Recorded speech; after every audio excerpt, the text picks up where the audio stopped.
భగవంతుడికే బాధ్యం కావాలి. ఆ భగవంతుడు ఎట్లా జరుగుతాడో తీసుకుపోతాడు కదా. ఆయన తీసుకుపోతాడా? ఆయన ఖమ్మం మళ్ళేసినప్పుడు తీసుకుపోతాడు. ఇప్పుడు ఖమ్మం మళ్ళేయలే కదా, ఇంకా నువ్వు ఉండేది ఉంది. తీసుకుపోతాడు ఆ భగవంతుడు. కష్టం చేసుకొని చిన్నతోటి కొట్టబోతుంది, నాతోటి దాన్ని కొట్టబోతే దేవుడు. అట్లా ఎట్లా కొంచెం పోతాడు? ఇవన్నీ చేయొద్దా? నువ్వు చూడొద్దా? ఇవన్నీ అన్నీ చూడాలా? ఆయన నిమ్మలంగా పోయిండు, నాకే వచ్చింది కష్టం. ఇల్లు తిరగాలి, ఇల్లు ఇంటికే పోవాలి, ఆడంటే ఆడికే పోవాలి. ఏముందామో అమ్మ, ఒకదాని ఉండేది కాదు, ఒకదాని చెడి ఉండేది కాదు. నాకేం మంచి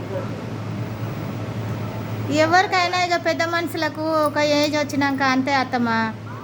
ఆ భగవంతుడికే బాధ్యం కావాలి.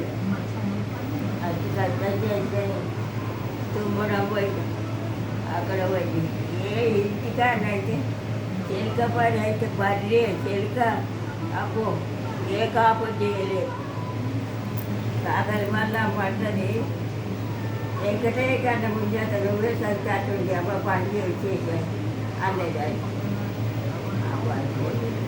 కష్టం చేసిన భక్తులు చేసిన ఇప్పుడు ఎవరు చేసేవారు ఎవరు అనరు. నువ్వు చేసింది ఎవరికి తెలుస్తుంది? చూసిన వాళ్ళకి తెలుస్తుంది.